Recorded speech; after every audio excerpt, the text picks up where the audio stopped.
Акыркы учурда TikTok тиркемесинде атактуулугу арткан жаш төкмө акын Нурсултан Малдыбаев менен маек кылдык. Ага өзү жөнүндө жана балалык чагы тууралуу суроо узатканыбызда өзү жазган ыры менен жооп берди. Саламатсыздарбы? Мен Малдыбаев Нурсултан төкмө акын болуп калыптанып келатам, Кудай буйрса. Азыркы учурда Бишкек мамлекеттик университетинде филология факультетинде магистратурада окуп атам, 1-курста.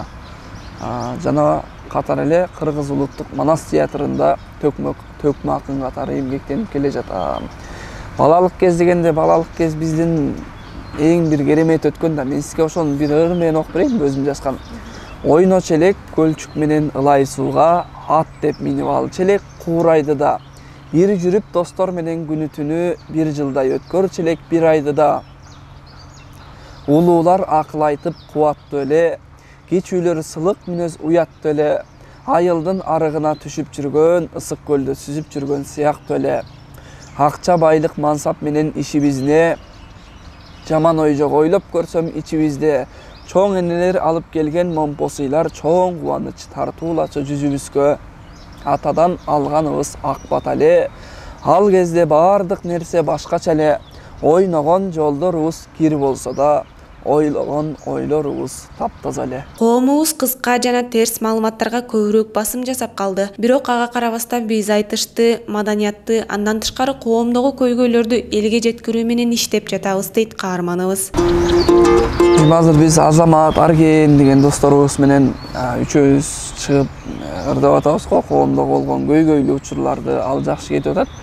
Ошол нерсени биз уланталы деп атабыз. Биздин айтышыбыз, өзүбүздүн тоюбуз, жеке чыгармачылыгыбыз термебиз өзүнчө, бирок үчөөбүз биригип алып, учурда болуп жаткан жаңылыктарды ыры менен жеткизсе, бул башкача форматта болуп, эл жакшы кабыл алып атат. Анан бир таң калганым, биздин элде саясат деген нерсе тез алынат экен да.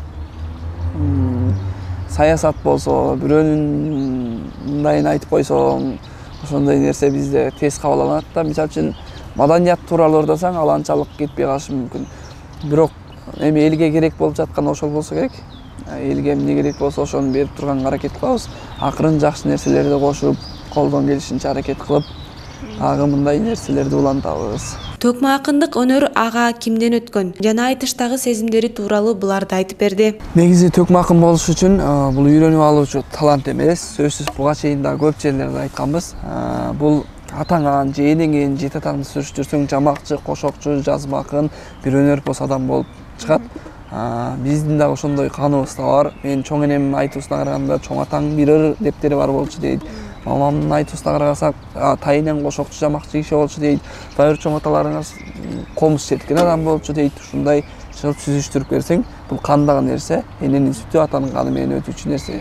Айтыш учурунда аябай жакшы сезимдер болот. Оор сезимдер да болот, жеңил сезимдер да болот. Негизи башка ырчы болсоң, сен бир ырды алып чыгасың да ошону аткарасың да.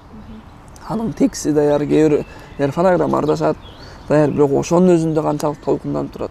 Сен сахнага чыгышың керек, комузуң менен аткарышың керек, сөзүң келиш керек, импровизация болот. Тиги акын эмне деп айтат, аны билбейсиң. Ошонун баарын улам бир саптык айтып келат, экинчи сапта ойлонуп айтышың керек. Ошону элге туура жетишке алдыңда 1250 отурат да. Жана анча жоопкерчилик иш жок, ал жактан оозуңа сөз келбей калышы мүмкүн деген сыяктуу. Ошон үчүн кыйын учурлар болот. Айтышта ошентип кыйналасың айтышта. Анан элдин кол чабуулары сени бир аз жеңилдетип, бир рахатка бөлөйт.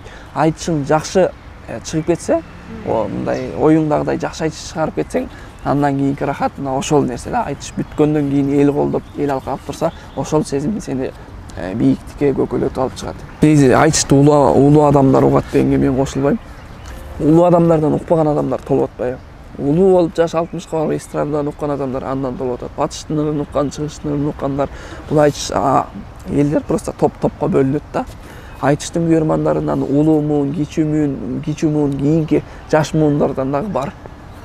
Мен айтыштан канча жазып отурган жаш кыздар бар, жаш балдар бар, орус чалыш өскөндөрдүн айтышка кызыгып келгендерин көрүп, мен Кудайга шүгүр, кыргыз барда бул өнөр өлбөйт экен деп дагы бир жолу Кудайга шүгүрчүлүк айтып коем. Маегибиздин соңунда Нурсултан мырза коомубуз менен кыргыз элине каалоо тилегин айтты. Bismillah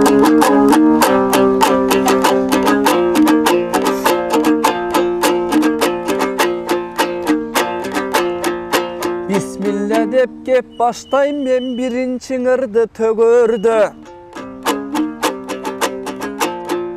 Ардайым кыргыз эл кубат дем бере талкынып алга жөнөрдө.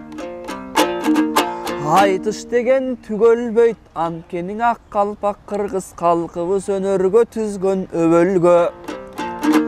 Жаш кыздар келип ушинтип интервьюсун алганы бул эң мыктың эле жөрөлгө.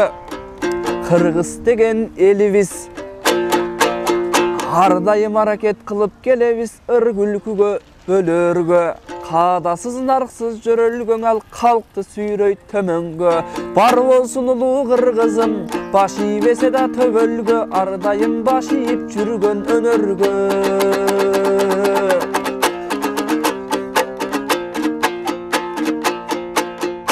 Эми сиздей жаш кыздар турса маңдайда, жараткан ыр болсун дедим таңдайда. Халкыма каалооң айтайын карайлы бир аз жагдайга. Азыр ал жагың деле саясат, бул жагың деле саясат. Бешиктеги балаңда тура калып талашат. Коомубуздагы ушинтип саясат болуп баратат. Менин бар мындай сунушум, айтайын элге дурусун. Саясат жака баш тыкпай ар ким жасасаң өз жумушун. Мисалы төкмөлөр айтса жамагын, мугалим берсе сабагын. Ой ар кайсыны сүйлөбөй отунчу кыйса дарагын. Манасчылар жаңылбай Айкөлдүн айтса баянын. Журналисттер бурмалабай жеткизсе туура кабарын.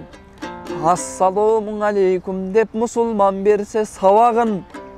Депутаттар ар дайым талашса журттун таламын. Ак калпагы кыргыз калкыбыз ар дайым ачса кабагын. Ыр күлкүгө бөлөнүп нур жаап турсун кабагын. Бирөөнүн аңдыганча эшигин, өзүңдүн түздө кешигин. Ошондуктан ар бир кыргыз жазасын өз кесибин. Айланайын кыргызым, алдыга жылсын турмушуң. Ошондуктан кыргызым оңоло берсин уул кызың.